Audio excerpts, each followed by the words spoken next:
आज हम transportation problem के अंदर ऑप्टिमेलिटी टेस्ट को जो है हम सीखेंगे। ऑप्टिमेलिटी टेस्ट मतलब ऐसे टेस्ट जो आपको ऑप्टिमल सॉल्यूशन आपको देते हैं।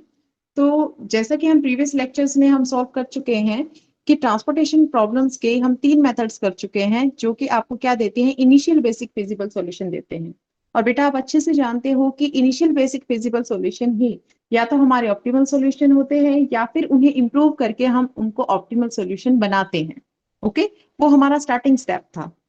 तो आपके पास जो है ऑप्टिमल टेस्ट जो है यहाँ पर वो 2 टेस्ट हैं आपके पास ट्रांसपोर्टेशन प्रॉब्लम में। एक तो है स्टेपिंग स्टोन मेथड और दूसरा है आपके पास जो है मॉडिफाइड डिस्ट्रीब्यूशन मेथड। ठीक है, जिसको आप क्या कहते हैं, मोदी मेथड भी कहते हैं।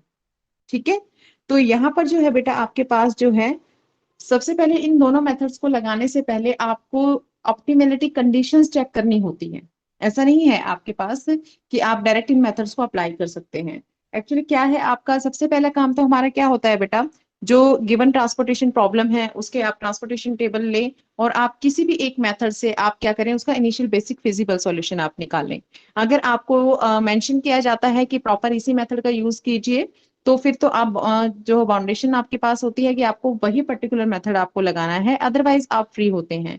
बट अगर बेस्ट मेथड आप लगाना चाहते हो इन तीनों में तो आपके पास जो है north west cost corner rule, least cost method और जो आपके पास वैम मेथड है, वोगल अप्रोक्सीमेशन मेथड, इन तीनों में वैम मेथड आपका जो है बेस्ट है।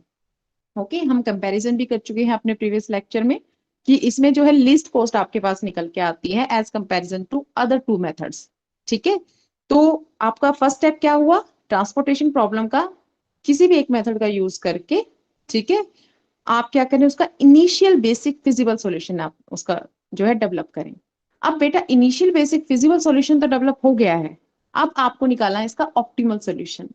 सो डायरेक्ट आपको मैंने पहले ही बता चुकी हूँ 2 मेथड्स हैं, आप किसी का भी यूज करके ऑप्टिमल सॉल्यूशन निकाल सकते हैं।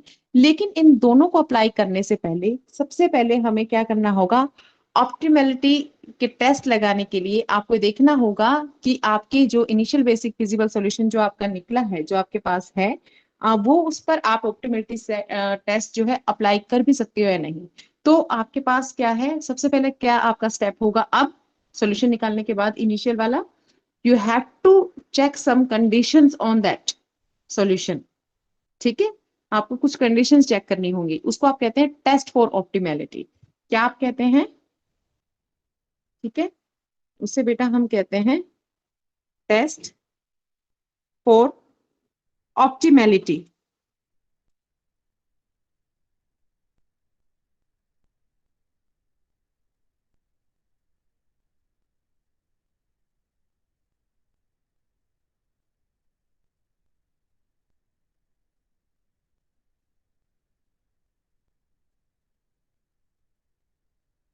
वॉइस नहीं आ रही।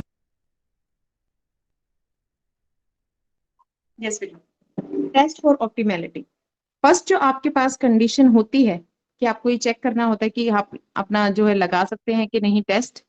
आपको देखना होता है बेटा कि आपके पास जो एलोकेशंस हैं, एलोकेशंस जो आपके पास हैं, एलोकेशंस आप किन्हीं कहेंगे बच्चे, कि आपने जो है अपना टेस्ट अप्लाई किया।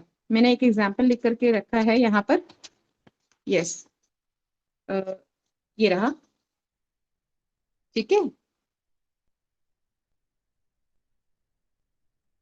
ये आपने टेस्ट अप्लाई किया। ठीक है, यहाँ पर मैंने ये सॉल्व करके रखा है नॉर्थ वेस्ट कॉर्नर रूल से ट्रांसपोर्टेशन प्रॉब्लम का इनिशियल बेसिक फिजिबल सॉल्यूशन। तो आप इस प्रॉब्लम में देख सकते हैं बेटा आपके पास 3 ओरिजिन्स थे, प्लांट्स थे, और आपके 4 जो है डिस्ट्रीब्यूशन सेंटर्स हैं यानी डेस्टिनेशंस हैं। बेटा इसमें जो है ये एलोकेशंस हुई पड़ी हैं। ठीक है ना, तो एलोकेशंस में सबसे पहले आप देखो नंबर ऑफ एलोकेशंस आपकी कितनी है। फर्स्ट टेस्ट क्या होगा, you have to verify your number of allocations. If your number of allocations are m plus n minus 1, then you can, your first condition is satisfied, m plus n minus 1। what is m plus n, what is m and n? तो m है आपकी number of rose, n है आपकी number of columns, यानी आपके origins के number m है और डेस्टिनेशंस के नंबर क्या है, आपके n है। तो m प्लस n माइनस 1 आप देखिए, जैसे यहाँ पर m 3 हो गया, n 4 हो गया, m प्लस n यानी 7 माइनस 1 6, तो यहाँ पर आपको चेक करना होगा कि क्या आपकी एलोकेशंस, एलोकेशन मतलब जिनको आपने यूज किया, ऑक्यूपाइड सेल, बेटा जिन सेल्स को आप एलोकेशन दे देते हैं, that cells are known as occupied cell, all other cells are known as unoccupied cells. Okay, तो यहाँ पर 1 2 3 4 5 6, यस, आपकी जो नंबर ऑफ ऑक्यूपाइड सेल्स है, नंबर ऑफ एलोकेशंस है, वो 6 है। और m+n-1 भी क्या बनता है, 6 बनता है। यानी इस केस में आपकी सेटिस्फाई हो रही है ये वाली कंडीशन। ठीक है, तो इस तरह से आप बेटा ये चीजें देखते हो। अब इसी में जो है बच्चे, मैं इसी के कोर्सपॉन्डिंग सिर्फ और सिर्फ देखो इस वाली मैट्रिक्स की, कोस्ट मैट्रिक्स की, कोस्ट मैट्रिक्स के कोर्सपॉन्डिंग, यानी कोस्ट मैट्रिक्स के कोर्सपॉन्डिंग बेटा यहाँ पर मैं कर लेती हूँ एक बार। आपके पास 3 रो हैं, ठीक है, 3 रो हैं हमारे पास और 4 कॉलम्स हैं, 1 2 3 4, राइट, 4 कॉलम्स है। एक बार इन एलोकेशंस को इनमें करना, कौन से हैं, फर्स्ट सेल को एलोकेशन मिली है, सेकंड थर्ड को नहीं है, फोर्थ को भी मिली है। अब इसमें पूरे में आपके सेकंड रो में थर्ड कॉलम को मिली है, फोर्थ को भी मिली है, और आपके थर्ड कॉलम में थर्ड रो में जो है सेकंड कॉलम को मिली है और फोर्थ को मिली है, राइट। ये जो आपके पास है ये आपकी ऑक्युपाइड सेल है, जहां पर आपका डॉट का है, बाकी आपके अनऑक्युपाइड सेल है बेटा। तो यहाँ आप देख सकते हो ये कैसे आपने देखी है occupied unoccupied, according to your allocations, allocations वाली ऑक्युपाइड, अदर जो है अनऑक्युपाइड। तो आपको इनके अकॉर्डिंग आपको देखना है कि आपकी m+n-1 क्या बन रही है, number of occupied cells should be equal to m+n-1।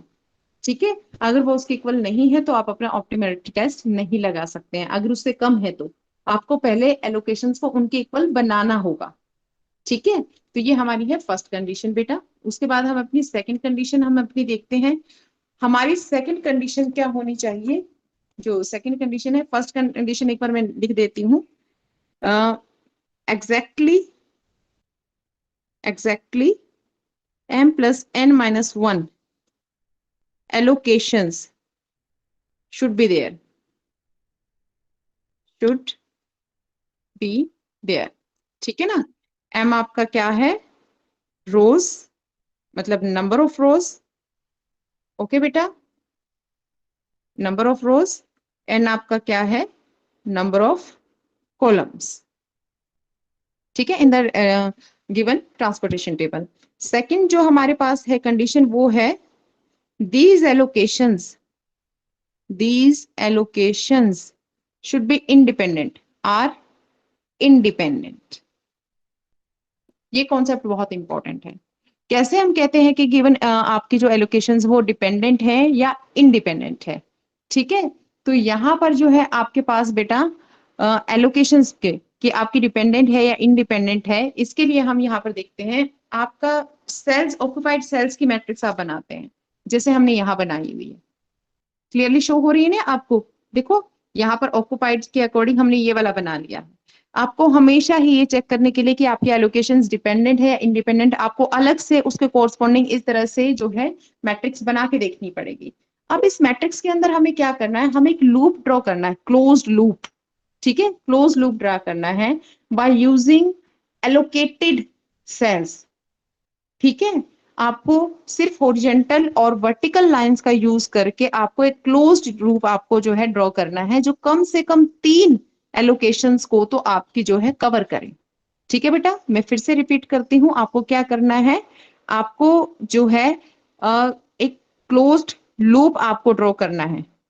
ठीक है, क्लोज्ड लूप, कैसे आपको क्लोज लूप का मतलब क्या है, close loop means that it is possible to travel from any allocation back to itself by a series of horizontal and vertical jumps from one to another occupied cell। ठीक है, without a reversal of root, reverse नहीं लेना है। if such a loop you can be framed by using some or all the allocations, ठीक है, then you can say that your allocations are non-independent। and if you are not able to draw that loop, okay, means by using some or all allocations, if there is no possibility that you can frame the loop in the transportation table, then you will say that your allocations are independent। okay बेटा, आपकी allocations क्या होंगी, independent होगी। तो यहाँ पर हम जो है इन चीजों को करके देखेंगे। मैं आपको जो है एक एग्जांपल्स दे देती हूँ। यहाँ पर देखो, क्या आप कर सकते हो? चाहे पूरी एलोकेशंस ये एलोकेशंस है, आप सिर्फ वर्टिकल या फिर आप हॉरिजेंटल ही आप जंप ले सकते हो। ठीक है, जैसे यहां से यहां आ सकते हो, यहां से यहां आ सकते हो, यहां से यहां नहीं जा सकते। ओके बेटा, इस तरह की चीजें जो है आपको देखनी है। ठीक है, ये आपको देखना है यहाँ पर। तो अब आप यहाँ देखिए, क्या किसी भी तरीके से आपका लूप यहाँ ड्रॉ हो सकता है?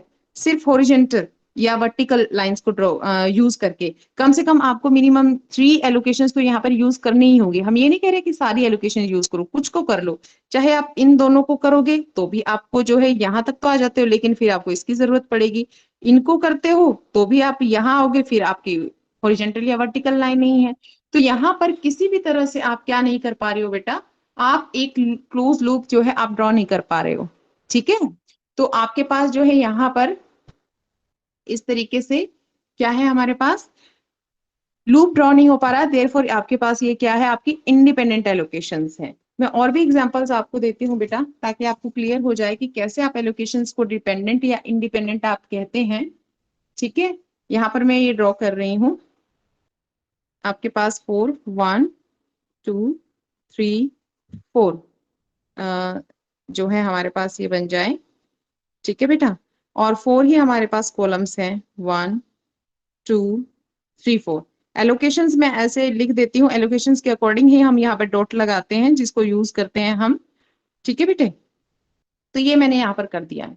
अब आप ये देखो, क्या यहाँ पर क्लोज लूप फ्रेम हो सकता है? क्लोज लूप क्या यहाँ फ्रेम हो सकता है? ए में ट्राई करके देखते हैं, सिर्फ वर्टिकल हॉरिजॉन्टल उसका यूज करके, कोई जरूरी नहीं है। इसको मिला लिया, इसको मिला लिया, नहीं हो पा रहा है, इनको मिला लिया, इनको मिला लिया, नहीं हो पा रहा है। तो किसी भी तरह से हम क्या कर रहे हैं, नहीं कर पा रहे हैं। हम इस तरह से जो है एलोकेशंस के ऊपर से ट्रेवल करके, ठीक है ना, रिपीट नहीं करने हैं ट्रेवलिंग। ऐसा नहीं है कि यहाँ से फिर हम वापस चले गए, नो। आप रूट कोई भी कर सकते हो, आप किसी भी डायरेक्शन में जा सकते हो, उसकी कोई आपके पास कंडीशन नहीं है। तो आपको एक क्लोज लूप जो है आपको ड्रॉ करना है। अब मैं एक और आपके पास लेती हूँ बेटा एग्जाम्पल। ठीक है, हमारे पास जो है ये 4 वाला ही है। ये एग्जाम्पल मैं ले रही हूँ यहाँ पर, 1 2 3 4। ठीक है, ये मैट्रिक्स में एलोकेशंस में देती हूँ, 1 2 1 2 1। ठीक है, ये एलोकेशंस हमने दे दी। तो अब यहाँ पर देखना है कि क्या आपका क्लोज लूप बन पा रहा है किसी तरह से। यस बेटा, यू कैन इन दोनों को ज्वाइन करके आप जो है यहाँ पर इस तरह से बना सकते थे कि इनको ज्वाइन किया, फिर इसको ज्वाइन किया, फिर इसको किया, फिर इसको किया। या फिर आप इसको ज्वाइन करके, ठीक है, इस तरह से चलते, यहाँ पर तो ये सेम ही है, लेकिन इसको ज्वाइन करके आप इससे फिर यहाँ 2 लूप आपके ड्रॉ हो गए। अगर एक भी ड्रॉ हो जाए तो आप ये कहेंगे कि डिपेंडेंट है। एक भी ड्रॉ ना कर पाओ आप इस तरह से लूप, तो आप ये फ्रेम ना कर पाओ लूप, तो आप कहेंगे इंडिपेंडेंट है। बेटा ये बहुत इंपॉर्टेंट चीज है, क्योंकि इसी पर ही आप जो है पहले इनिशियल बेसिक फिजिबल निकालते हैं ट्रांसपोर्टेशन टेबल का। फिर उस सॉल्यूशन के अंदर, इनिशियल बेसिक फिजिबल सॉल्यूशन के अंदर आप जो है एलोकेशंस के अकॉर्डिंग आप चेक करते हो कि is the given allocations are dependent और नॉन डिपेंडेंट। ठीक है, तो आपके पास जो है, आपके पास अगर वो इंडिपेंडेंट है, ठीक है, आपकी एलोकेशंस, तो आप कोई भी लूप ड्रॉ नहीं कर पाएंगे। क्लोज लूप इस तरह से सम और ऑल एलोकेशंस का यूज करके, by using horizontal and vertical lines only. तो आपके पास जो है यहाँ, क्योंकि ये कंडीशन फुलफिल होगी, एलोकेशंस अगर इंडिपेंडेंट होंगी और आपके पास number of allocations exactly m plus n minus 1 होंगी, तभी आप अपने ऑप्टिमल सॉल्यूशन के लिए आप टेस्ट अप्लाई कर सकते हो। अदरवाइज आप टेस्ट अप्लाई नहीं कर सकते। देखो बेटा, m plus n minus 1 allocations नहीं है, तो हम क्या करते हैं, हम एलोकेशंस क्रिएट कर देते हैं, डमी एलोकेशंस। ठीक है, आर्टिफिशियल जो है आपके पास जो एलोकेशंस है, इसका सॉल्यूशन तो है, लेकिन इसका हमारे पास कोई सॉल्यूशन नहीं है। तो ये गलत नहीं होना चाहिए आपके पास, दोनों में से कोई भी कंडीशन आपको जो है गलत नहीं करनी है, आपको प्रॉपर चेक करना है। तो आपको, आई होप आपको ये क्लियर हो गया हो। और आप हमेशा पाएंगे every loop has an even number of cells, हमेशा ऐसा होगा कि इवन नंबर ऑफ सेल्स वो जो है ऑक्यूपाइड करेगी। ठीक है ना, इवन नंबर ऑफ सेल्स। तो ये है आपकी जो है इंडिपेंडेंट और नॉन इंडिपेंडेंट, जो आपके डिपेंडेंट मीन्स एलोकेशंस के बारे में। ठीक है बेटा। तो यहाँ पर इस तरह से टेस्ट फॉर ऑप्टिमलिटी सबसे पहले आप चेक करते हो ये दोनों ही चीजें, फिर हम यहाँ पर आज जो हम करेंगे वो करेंगे स्टेपिंग स्टोन मेथड। ठीक है बेटा, स्टेपिंग स्टोन मेथड। यस। तो इस तरह से जैसे हम देख ही चुके हैं, नंबर ऑफ एलोकेशंस जो है आपकी m plus n minus one, कितनी हुई 3 प्लस 4 माइनस वन 6। ठीक है, इतनी ही है, ये कंडीशन आपकी फुलफिल हो रही है। और ये आपका क्या है, इंडिपेंडेंट है, कोई भी लूप आप नहीं फ्रेम कर पा रहे हैं, तो ये भी कंडीशन फुलफिल हो रही है। It means here we can apply your optimal test. यहाँ पर हम स्टेपिंग स्टोन मेथड हम बेटा यहाँ पर ले रहे हैं। ठीक है। अब बेटा यहाँ पर जो है स्टेपिंग स्टोन मेथड में हम क्या करते हैं, आपको पता चल गया है, यहाँ पर जो हम अनऑक्युपाइड सेल्स को हम कंसिडर करते हैं, अनऑक्युपाइड सेल्स। ठीक है। तो आप देख सकते हैं बेटा आपके पास अनऑक्युपाइड सेल्स यहाँ पर कौन कौन सी हैं। अनऑक्युपाइड सेल्स ये देखो, ये आपकी क्या है, P1D1, राइट। कौन सी है, P1D1। मैं इसके कोरस्पॉन्डिंग यहाँ लिख ही लेती हूँ आपकी जो सेल्स हैं। ठीक है बेटा, अनऑक्युपाइड सेल्स में यहाँ पर लिख रही हूँ, आप देख लीजिए।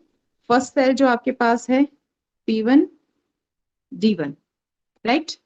ठीक है, और देखो आपकी अनऑक्युपाइड सेल कौन सी है, यहाँ पर सॉरी P1D1 तो आपके पास है P1D2, D1 को तो 5 मिला हुआ है ना, सॉरी P1D2। उसके बाद है P1D3। ठीक है, P1D3, D4 को भी मिला हुआ है, फिर P2 के साथ किसका है आपके पास, D1 का है, और फिर P2 के साथ आपका क्या है यहाँ पर, D2 भी नहीं है ऑक्युपाइड। उसके बाद ये दोनों ऑक्युपाइड है, यहाँ पर P3D1 नहीं है ऑक्युपाइड। ये सेल्स के नाम है आपके, हमने जो है सारे नोट कर लिए हैं बेटे। ठीक है, और उसके बाद जो है आपकी P3D3। ठीक है, यहाँ पर जो है आपके पास ये 6 जो सेल्स हैं आपकी जो है वो क्या है, अनऑक्युपाइड सेल्स हैं, अनऑक्युपाइड सेल्स। ठीक है, अनऑक्युपाइड सेल्स हैं। अब हम क्या करेंगे, इन अनऑक्युपाइड सेल्स के कोरस्पॉन्डिंग बेटा हम जो है क्लोज्ड पाथ जो है बनाएंगे। अब तो हम पाथ का मीनिंग समझ चुके हैं, क्या हमारा मीनिंग है पाथ से। ठीक है, हम जो है यहाँ पर क्या बनाएंगे, क्लोज्ड पाथ बनाएंगे। अब मैं एक चीज आपको ये बता देती हूँ बेटा, इसमें भी जो आपके जो है यूनिकनेस वाला मामला आपका नहीं होता है, क्योंकि किसी के दिमाग में कोई पाथ आता है, किसी के उसमें जैसे स्ट्राइक करते हैं हमारे माइंड में जो आइडियाज हैं उनके कोरस्पॉन्डिंग आपका हो जाता है, तो इससे कोई फर्क नहीं पड़ता, इवन डायरेक्शन से भी कोई फर्क नहीं पड़ता। ठीक है, तो आप चूज कर सकते हो इंडिपेंडेंटली, विदाउट एनी फेयर, आप कैसे भी चूज कर सकते हो। अब आप ये देखो, इसके लिए आपको एक क्लोज पाथ ड्रॉ करना है। ठीक है, ये कंडीशंस हम यहाँ पर देख लेते हैं, जस्ट ए सेकेंड बेटे।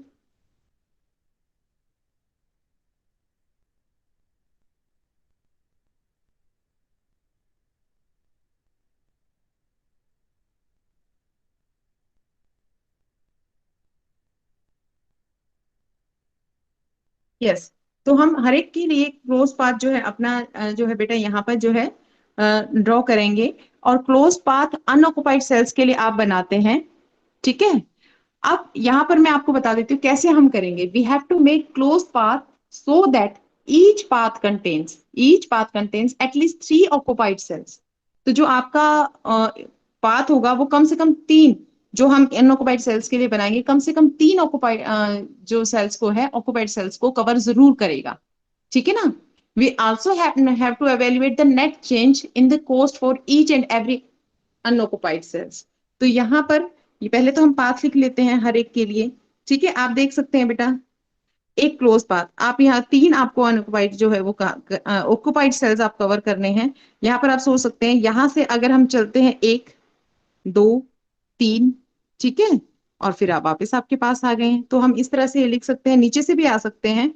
यहाँ पर 1 2 3 दैट, क्योंकि हमें सिर्फ इसमें क्या है बेटा, ये वाला हम यूज नहीं कर सकते, क्योंकि सिर्फ हमें हॉरिजेंटल और वर्टिकल लाइंस का ही इस्तेमाल करना है, और किसी लाइंस का नहीं। तो आप ये कह सकते हैं कि P1D2 से हम चले। ठीक है, P1D4, ठीक है बेटे। उसके बाद देखो P1D2 से चले, फिर ऑक्युपाइड सेल्स कम से कम 3 को लेना है, P1D4 को हमने ले लिया, फिर P3D4 को हमने लिया, P3D4 को हमने लिया, और उसके बाद सीधा क्या है ये हमारे पास P3D2, ठीक है, P3D2, और वापस आप इसको ज्वाइन करेंगे तो आपका क्या आ जाएगा, P1D2 आ जाएगा। आई होप आपको ये क्लियर हुआ हो। देखो यहां से यहां, यहां और यहां, इस तरह से आपका हो गया। इन दो, इसको हम क्यों नहीं ले रहे थे, इसको हम क्यों नहीं ले पा रहे थे, ठीक है, इसको हम इसलिए नहीं ले पा रहे क्योंकि यहाँ से फिर वो वर्टिकल आपकी ये तो स्लंटिंग लाइन हो गई ना, वो हमें नहीं लेनी है, ठीक है। तो आप जैसे ही आप पाथ ड्रॉ कर लेते हैं बेटा, ये तो आपका हो गया क्लोज्ड पाथ, ठीक है। अब आपको क्या करना है, नेट चेंज, नेट, यहां पर क्या करना है, नेट चेंज इन कोस्ट, आपको यहाँ पर जो है बेटा एवेल्युएट करना है, हर एक के लिए नेट चेंज इन कोस्ट आपको यहाँ एवेल्युएट करना है। वो नेट चेंज आपका क्या होता है बेटा, मैं आपको बता देती हूँ। आपको क्या करना होता है, जो आपका पाथ बन गया है ना, उसके कोरस्पॉन्डिंग आपको अल्टरनेट प्लस माइनस साइंस का यूज करना होता है, प्लस माइनस साइन का। इसके लिए प्लस कर लो, इसके लिए माइनस, प्लस माइनस, यानी एक तरह से आप ये मानो कि ये प्लस है, ये माइनस है आपका, फिर ये प्लस, फिर ये माइनस, ठीक है। अल्टरनेट साइंस का आप प्लस से स्टार्ट करके आप जो है इनका यूज करना होता है। तो अब इनकी वैल्यूज देखो, कोस्ट जो है आपके पास कितनी है यहाँ पर यूनिट ट्रांसपोर्टेशन। सबसे पहले आपके P1D2 की कितनी है, 30 है, फिर उसके बाद आपकी यहाँ कितनी है, 12 है, ठीक है ना। उसके बाद जो है आपकी इस पे कितनी है, +20, और यहाँ कितनी है, -10। तो आपके पास नेट एवोल्यूशन आ गई आपकी 28, ठीक है बेटा। तो इस तरह से आप हर एक अनऑक्युपाइड सेल के लिए दिस योर, आप ये कह सकते हैं your this method is very lengthy, okay. तो आप बल्कि ये भी कहेंगे, ये करने के बाद आप ये देखेंगे कि मॉडिफाइड जो आपका डिस्ट्रीब्यूशन मेथड है वो इससे कम लेंथी होता है, दैट्स वाई हम ये कहते हैं कि वो मेथड इससे ज्यादा बेटर है, ठीक है, सॉल्व करने के लिए। क्योंकि इसमें हर एक अनऑक्युपाइड सेल के लिए जो हमें पाथ ड्रॉ करना पड़ता है, ये एक लेंथी प्रोसेस है। और उसके बाद फिर नेट एवेल्यूएशन को check, net evaluation, net change जो होता है कॉस्ट में, वो हम देखेंगे, ठीक है ना बेटा। तो यहाँ पर आप ये देखो, सबसे पहले हमने क्या किया, हमने इनिशियल बेसिक फिजिबल सॉल्यूशन लगाया है अपनी ट्रांसपोर्टेशन प्रॉब्लम पे, हमने यहाँ पर वैम मेथड लगा दिया, और उसके बाद जो है आपके पास इनिशियल बेसिक फिजिबल सॉल्यूशन आ चुका है, एलोकेशंस आ चुकी हैं, आपको पता है आपके ऑक्युपाइड सेल्स का, अनऑक्युपाइड सेल्स का, ठीक है। तो उसके बाद हमने ऑप्टिमलिटी कंडीशंस चेक किया, टेस्ट फॉर ऑप्टिमलिटी किया हमने, कंडीशंस को चेक किया, टेस्ट लगाए कि यहाँ पर ऑप्टिमलिटी टेस्ट लग भी सकता है कि नहीं। उसके लिए सबसे पहले था आपका M+N-1, आपने चेक कर लिया, यहाँ पर पूरी 6 एलोकेशंस बन रही हैं, 6 ही बनता है M+N-1, M रोज है, N कॉलम्स है, ठीक है, number of origin, number of destinations. अब उसके बाद सेकंड था आपको कि आप ये चेक करें एलोकेशंस आपकी इंडिपेंडेंट है, यहाँ दोनों ही चीजें ट्रू है, so you can apply your optimal test, optimality test. Here we have stepping stone method. Stepping stone method में आप क्या करते हो, अनऑक्युपाइड सेल्स को आप जो है नोट करते हो। हमने सारी अनऑक्युपाइड सेल्स को नोट कर लिया, 6 की 6 को। अब हर एक अनऑक्युपाइड सेल के कोरस्पॉन्डिंग हम क्या करेंगे, क्लोज पाथ ड्रॉ करेंगे। क्लोज पाथ कैसे ड्रॉ होगा, आप वर्टिकल और हॉरिजेंटल लाइंस का ही यूज कर सकते हैं, starting from the cell, unoccupied cell से स्टार्ट करके। और बेटा तीन, कम से कम 3 आपके पास क्या होनी चाहिए, जो है occupied cell. Your path contains at least 3 occupied cells, ये आपका होना चाहिए। तो हमने यहाँ पर ये पाथ हमने लिख लिया है, ये वेरी भी कर सकते हैं, सबके अपने रिक्वायरमेंट पे है बेटा, कौन सा क्या चूज करता है। अगर 2 पाथ की पॉसिबिलिटी है, 3 की पॉसिबिलिटी है, तो आप कोई भी एक ले सकते हैं, इसमें कोई दिक्कत नहीं है। उसके बाद आप क्या करेंगे, नेट चेंज इन कोस्ट, आप यहाँ पर जो है नेट चेंज इन कोस्ट आप यहाँ पर एवेल्युएट करते हैं। वो आपका कैसे होता है बेटा, आप यहाँ पर प्लस माइनस अल्टरनेट लगाते हैं और कोस्ट के कोरस्पॉन्डिंग यहाँ नोट कर लेते हैं। यहाँ पर आपका नेट जो है चेंज वो 28 है, ठीक है बेटे। तो इस तरह से जो है आपके पास यहाँ पर आपकी एवेल्युएशन है। अब मैं सेकंड के लिए देख रही हूँ, सेकंड के लिए हम करेंगे, अब मैं सेकंड पाथ के लिए आपके करती हूँ। आपका सेकंड है P1D3, ये है आपका P1D3। इसके लिए देखो, इसके लिए आप कौन सा अप्लाई कर सकते हो, यहाँ से यहाँ डायरेक्टली तभी मिल जाएंगे बेटा, ये बहुत मुश्किल आपके पास नहीं है, आपको तभी आइडिया हो जाएगा कि कौन सा पाथ हम ले।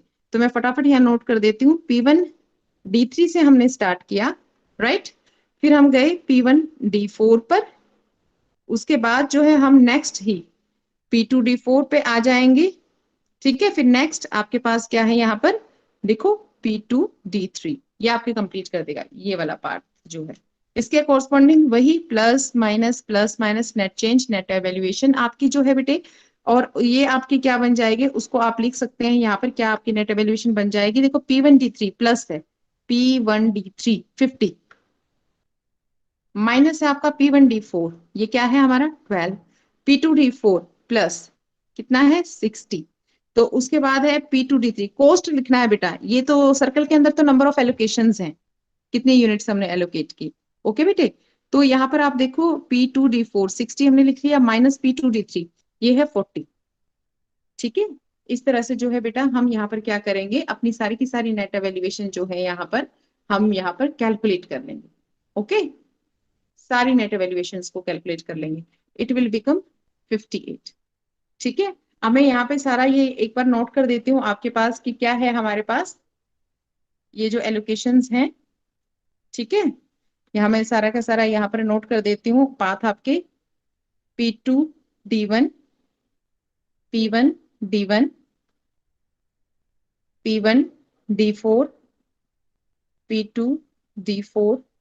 ठीक है, P2 यहाँ पर जो D2 के लिए हमारे पास है P2 D2 P3D2 सेल।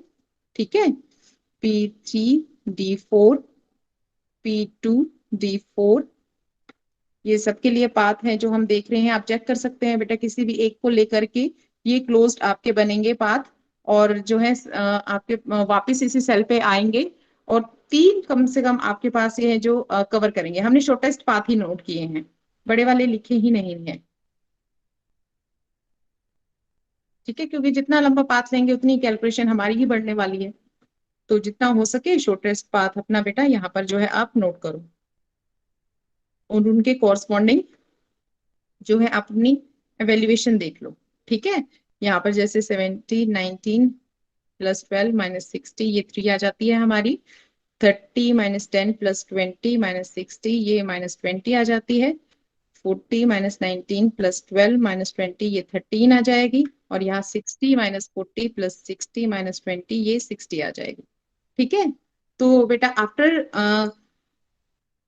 एक second, yes, after finding out the closed path for each unoccupied cell and after evaluating its net change, हमारा नेक्स्ट स्टेप हमारा क्या होता है बेटा।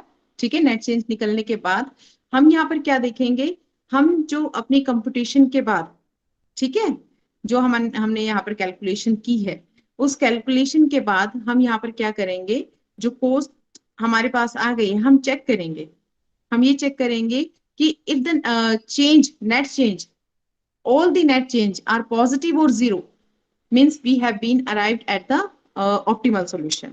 अगर सारे के सारे नेट चेंज जो हमारे पॉजिटिव या जीरो हैं, तो इसका मतलब यही सॉल्यूशन हमारा, ये जो अलॉटमेंट्स हुई हैं, जो पहले इनिशियल बेसिक फिजिबल सॉल्यूशन जो निकला है वही हमारा ऑप्टिमल सॉल्यूशन है, there is no need for change. ठीक है, तो आपके जो है यहीं पर प्रोसेस खत्म हो जाएगी। लेकिन अगर एक भी नेट एवेल्युएशन नेगेटिव आपका आ गया, सारे के सारे पॉजिटिव और जीरो है देन ओके, बट अगर एक भी negative, if some net change are negative, if some net changes are negative, तो फिर हम सिलेक्ट करेंगे unoccupied sales having the most negative net change. अब फिर अगर कोई भी नेगेटिव आ गया, जैसे यहाँ पर बेटा आपके पास -20 आया हुआ है, ये 28 है 58 है 3 है, माइनस जो 20 है 13 है।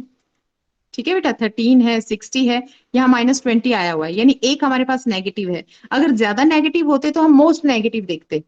ठीक है बेटा, अगर एक से ज्यादा नेगेटिव नेट चेंज हमारे पास हो जाते तो हम क्या करते, यहाँ पर मोस्ट नेगेटिव नेट चेंज देखते।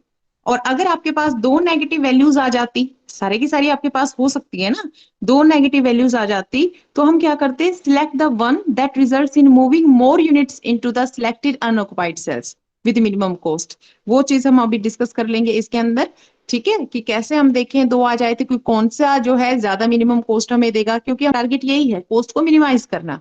ठीक है, तो अब फिर हम यहाँ पर जो हम क्या करेंगे, -20 यहाँ पर एक है, -20 का मतलब क्या हुआ बेटा, अगर आप इस सेल को एलोकेशन देते, इस सेल को एक भी यूनिट की, -20 का मतलब आपके पास ये है बेटा कि अगर आप यहाँ पर एक भी, ये नेगेटिव में जा रहा है, इसका मतलब -20 पर यूनिट लॉस हो रहा है आपको, अगर आप एक को भी एलोकेट करेंगे, एक यूनिट भी एलोकेट करेंगे इस सेल को, तो इसका मतलब पर यूनिट आपको 20 का बेनिफिट होगा। 20 का बेनिफिट होगा, 20 रुपीज का पर यूनिट, ठीक है ना। तो आप यहाँ पर मैक्सिमम एलोकेशंस करना चाहेंगे, तो वो एलोकेशंस आपकी कैसे होंगी, आपको पता चल गया, P2D2 को इन्वॉल्व करना है, P2D2 को इन्वॉल्व करना है। तो हम वो कैसे हम इन्वॉल्व कर सकते हैं P2D2, आप देखो बेटा अपने इसमें आओ, जो आपकी ट्रांसपोर्टेशन टेबल थी इसी को देख करके आपको पता चलेगा कि आप P2D2 को जो है इसमें इन्वॉल्वमेंट में, अब यहाँ पर देखेंगे P2D2 का पाथ क्या था हमारा, P2D2 का ये पाथ है P2D2 का, आप देख सकते हैं P2D2 का, ठीक है ना। P3D जो आपके पास है यहाँ पर, ठीक है, P2D2 का, ठीक है, P3D4 ये है ना, और उसके बाद हमारे पास क्या आ गया, P2D4, P2D4, ठीक है। तो इस तरह से हमारे पास बेटा ये जो है पाथ है, और तो आप इसको चेक कर सकते हैं, P2D2 का पाथ हमारे पास क्या था, ये, ठीक है।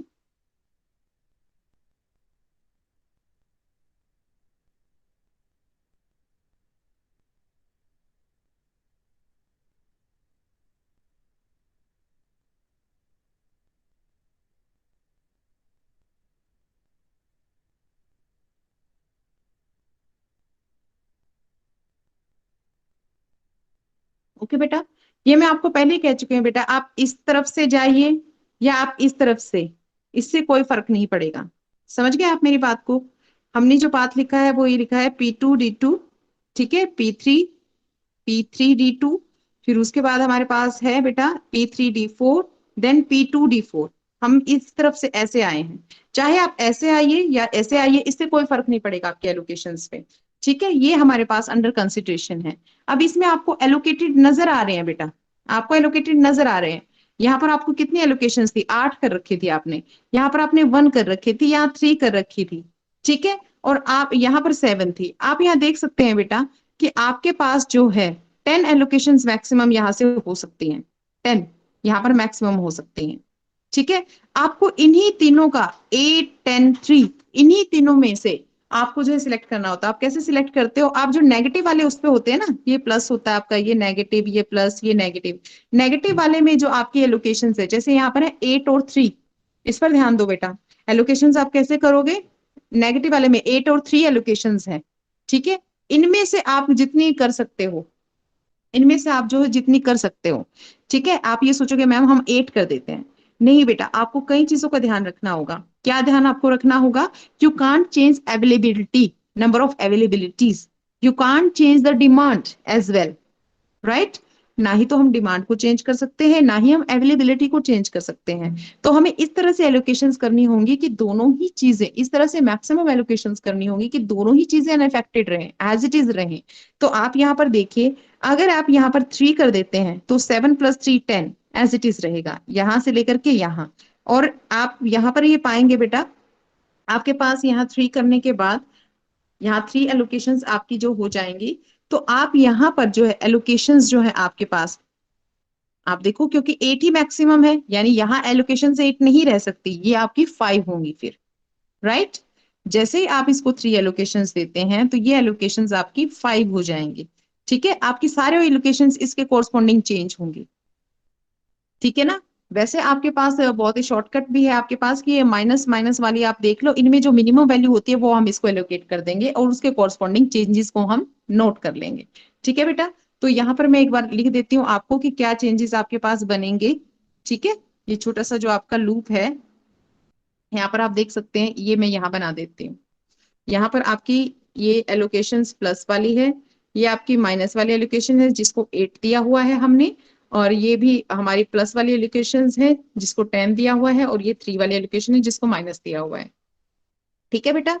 तो यहाँ पर जो है हमारे पास 8 और 3, इसमें से हम ले लेंगे, 8 और 3 में से हम चूज करेंगे, तो 3 हमारे पास जो है इसके एलोकेशंस जो है हमारे पास आ जाएंगी, ठीक है बेटा। लेकिन अब एलोकेशंस इस तरह से हमें करनी है कि हमारी जो चीजें अनअफेक्टेड रहें। अगर हम 3 यहाँ लाते हैं, 3 यहाँ लाते हैं तो 7 + 3 इसको तो हम चेंज नहीं सकते, हमारे लूप में नहीं है, सिर्फ उन्हीं को चेंजेस में ला सकते हैं जो हमारे लूप में है। 7 और 3, इसका मतलब यहाँ से 3 रिमूव हो जाएगा, यहाँ एलोकेशन आ जाएगा और यहाँ रिमूव हो जाएगा। फिर 3 और 8 तो 11 हो जाएंगी, वो नहीं हो सकती क्योंकि डिमांड 8 है, इसका मतलब इसको 5 होना पड़ेगा। यहाँ पर क्या होगा, 5 होना पड़ेगा। अब फिर वही चीज आपके पास आ जाती है, 5 अगर ये होगा तो यहाँ देखो, यहाँ पर 10 प्लस 2 रह गई, ये तो 12 भी है, but it should be satisfy also, ये 15 होना चाहिए। यानी कि 10 की जगह हम क्या करेंगे, 13 करेंगे। आपकी ट्रांसपोर्टेशन प्रॉब्लम जो है कंप्लीटली एग्जॉस्टेड होनी चाहिए, कंप्लीटली सेटिस्फाई होनी चाहिए। जो भी चेंज लाएंगे उसके कोरस्पॉन्डिंग आपको अदर वैल्यूज को भी चेंज करना पड़ेगा, ताकि आपकी डिमांड और अवेलेबिलिटी कंप्लीटली फुली सेटिस्फाइड हो, बिना कोई चेंज लाए, ठीक है ना, कि उनकी वैल्यूज में कोई चेंज ना हो। ओके बेटा, तो आपकी नई एलोकेशंस क्या बनेंगी यहाँ पर, एक बार अगर हम नई एलोकेशंस यहाँ पर लिखेंगे तो वो मैं आपको करके दिखाती हूँ। यहाँ पर हमारी फ्रेश एलोकेशंस इसके अकॉर्डिंग जो हमारी बनेंगी, आप देखिए, ये मैं यहाँ पर लिख देती हूँ, D1, D2, D3, D4, ठीक है ना, 19, 70, 40, 30, 30, 10, 50, 40, 60, and here we have 12, 60, 20। ये है P1, P2, P3, ठीक है बेटा, ये चीज है हमारे पास, इसकी फ्रेश लोकेशंस हमारी हैं। अवेलेबिलिटी जो हमारी है वो है 7, 10 और 18, इनकी हमें बहुत जरूरत पड़ती है, इनके कॉरस्पॉन्डिंग ही चेंजेस हमारे पास आते हैं। और डिमांड जो हमारी है 5, डिमांड 5, 8, 7, 15, ठीक है बेटा। अब क्योंकि हम देख चुके हैं, देखो ऊपर वाला तो हमारा कुछ चेंज नहीं हुआ, तो 19 को 5 ही मिलेंगी, 12 को जो है हमारे 2 ही मिलेंगे, ठीक है, ये एज इट इज ही रहेंगे। अब जो है चेंज कहाँ आया है, चेंज आया है 30 को 3 एलोकेशन हमने दी हैं, 30 को हमने क्या दिया है, 3 एलोकेशन दी है बेटा। तो 30 को 3 दी है तो यहाँ पे लिखो 3, 40 की 7 है, 60 की 3 अब चली जाएंगी क्योंकि 7 प्लस 3 ऑलरेडी आपका एग्जॉस्ट हो चुका है। अब यहाँ पर अगर 8 ही लिखेंगे, 3 एंड 8 डिमांड को इंक्रीज कर जाएगा, तो यानी कि यहाँ पर होंगे 5 एलोकेशन, ओके। और 20 को अगर आप बेटा 10 ही देंगे तो 10 प्लस 2 15, फिर से हमारा इंक्रीज डिक्रीज हो जाएगा, ये ऑटोमेटिकली बन गया आपका 30। तो कॉरस्पॉन्डिंग चेंज आपको अपने आप आइडिया लग जाएगा कि कहाँ कितनी एलोकेशन हमारे पास आ रही हैं। ये 13 बन गया, तो ये अब आप देखिए सारी कंप्लीटली आपकी सेटिस्फाई हो रही है, 5 प्लस 2 7 ही बन रहा है, ये 5 कंप्लीटली एग्जॉस्ट हो गया। अब यहाँ पर आप देखो 3 और 7 10 ही बन रहा है, 3 प्लस 5 8 बन गया, और 5 प्लस 13 18 बन रहा है, और 13 प्लस 2 आपका 15 बन गया, तो कंप्लीट हो गई आपकी टेबल। अब बेटा आपको क्या करना है, अब फिर से आपको जो है अनऑक्युपाइड सेल्स देखने हैं, फिर से अनऑक्युपाइड सेल्स देखने हैं, ठीक है, जैसे हमने यहाँ पे नोट किए थे ना अनऑक्युपाइड सेल, अब ये आपकी फ्रेश एलोकेशन है। अब इसमें आप अनऑक्युपाइड सेल्स को देखोगे, देखो इसमें अनऑक्युपाइड कौन से हैं, P1, D2 है, ठीक है ना, P1, D3 है, P1 सॉरी P2, D1 है, ठीक है, P2 D1 है, और कौन सी है हमारे पास, P2 D4 है, P3 D1 है, और क्या है P3 D3 है। ये 6 एलोकेशंस अब आपकी क्या है, यहाँ पर बेटा आपके पास है ये अनऑक्युपाइड एलोकेशंस है। अब इन अनऑक्युपाइड सेल्स के लिए जैसे हमने पहले किया था, सबके लिए क्लोज पाथ आप ड्रॉ करोगे, सबके लिए क्लोज पाथ, फिर से नेट एवेल्यूएशन चेक करोगे। अगर सारे नेट एवेल्यूएशन बेटा आपके पास ग्रेटर देन इक्वल टू 0 है, ठीक है, ग्रेटर देन इक्वल टू 0 है, तो फिर आपके पास क्या होगा, वही आपका ये सॉल्यूशन जो है वो ऑप्टिमल सॉल्यूशन है। अदरवाइज फिर से आप नेगेटिव वैल्यूज को ढूंढो, नेगेटिव चेंजेस देखो, और नेगेटिव में मोस्ट नेगेटिव के कोरस्पॉन्डिंग आप एलोकेशन करोगे, ठीक है बेटा। तो ये है आपका जो है stepping stone method, stepping stone method. तो इसमें आपको अगर कोई भी क्वेरी है तो आप मुझसे पूछ सकते हो। हाँ, एक और चीज मुझे आपको बतानी थी कि अगर आपकी नेट चेंज जो है टाई कर जाए, ठीक है, मोस्ट नेट चेंज जो है टाई कर जाए, तो उस केस में आपको क्या करना था, मैंने आपको बताया था ना कि आपको एलोकेशंस पे ध्यान देना है, किसके अकॉर्डिंग मैक्सिमम एलोकेशन हो जाती है। आप सेम वाले को, जैसे यहाँ आपने देखा 8 और 3 का मिनिमम आपको लेना था 3 है, फिर आप जो दूसरा नेट एवेल्यूएशन सेम वैल्यू रखता है उसके कोरस्पॉन्डिंग आप अपने क्लोज पाथ को देखोगे, और इस तरह से नेगेटिव वाले में मैक्सिमम देखोगे, अगर वो 3 से ज्यादा हुआ तो आप उसे चूज करना, अदरवाइज यही आपके पास रहेगा, ठीक है ना, जिसके अकॉर्डिंग आप मैक्सिमम एलोकेशन कर सकें वो आपके पास है। So this is your stepping stone method.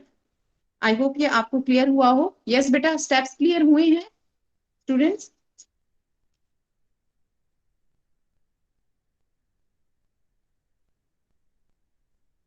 Okay, it means there is no doubt